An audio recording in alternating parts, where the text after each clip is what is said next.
रुक रुक, कहाँ जात हस बहन जी? काकल ले मिलना है? बहन जी? Oh, you idiot! Who is बहन जी? And who are you? You know, I'm Mr. Madan. Where is Mr. Ram Kumar? ये दे कौन भाषा में गोठा थे जी? कौन रिका है कि थे? तेहिचा रुक ना बलाक नाना था। ओश। छोटे बाबू। काय दुकालू भैया? देख तो कौन आए? हाँ।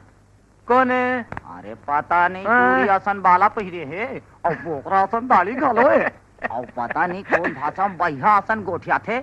इडट चल देख तो। कौन है? तो इडियट कहाँ थे? चल तो देखता हूँ। ओहो, मड्डू। How are you, मड्डू? I'm fine, good deal. अरे का यार?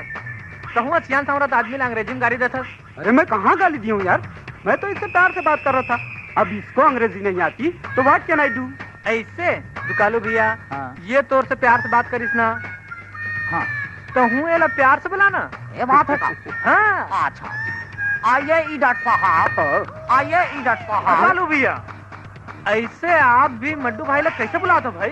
वाह, यही तो मोला केहरी से का थे मड्डू साहब। का दुकालू भैया? मदन भैया, ते वहाँ का करत हस? ऊपर आ जाना। अच्छा मड्डू भाई, मैं जाता हूँ। बाय। Okay bye.